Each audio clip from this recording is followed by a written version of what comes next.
Our generation's response to this challenge will be judged by history.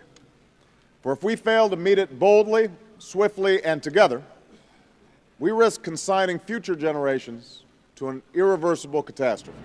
This is Neil McFarquhar, the United Nations Bureau Chief for the New York Times. On Tuesday morning, there was an unprecedented gathering of more than 100 leaders from around the world for a climate summit at the United Nations. The Secretary General Ban Ki-moon called the meeting because the climate talks for a global agreement on reducing pollution and greenhouse gases has stalled. And they're basically hoping that by having all the presidents and leaders in the same building talking about it for a day, that they can get political momentum going, which has been lacking up to now. The morning started with speeches, and then it's going to break into sort of seminar sessions all day where the leaders sit around tables and talks. But in terms of the actual content of the speeches, a lot of the leaders restated their positions, but they also stated a commitment to change and a commitment to try and get an agreement. President Hu Jintao of China, who's the first leader of his country ever to come to the United Nations to address the General Assembly, said that China was, committed to trying to green its economy. And he also said that they would cut emissions by 2020, but he didn't give a specific number. We will vigorously develop renewable energy and nuclear energy.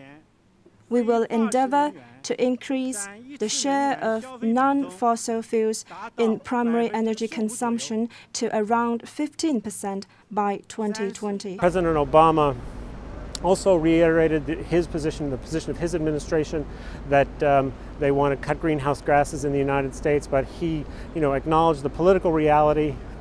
He said we're all going to face difficulties in our capitals. It is work that will not be easy. As we head towards Copenhagen, there should be no illusions that the hardest part of our journey is in front of us. We seek sweeping but necessary change in the midst of a global recession, where every nation's most immediate priority is reviving their economy and putting their people back to work. A bill has passed the House of Representatives that targets a cut of 17% by 2020, but it's probably going to be cut when it goes to the Senate. And more important, the Senate hasn't taken action yet. It's all been stuck behind the health care legislation. And the president didn't say exactly when he would engage, but he did commit today that he was going to be involved in that battle.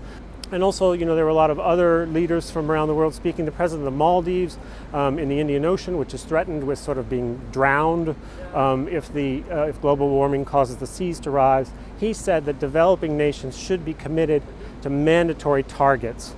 And that's a step forward from that part of the world, because the argument by developing nations has always been that, the first world causes this problem, all the pollution in the atmosphere is from your industrialization, so you should both help us, develop green economies, and you should also pay for the damage that you've caused already.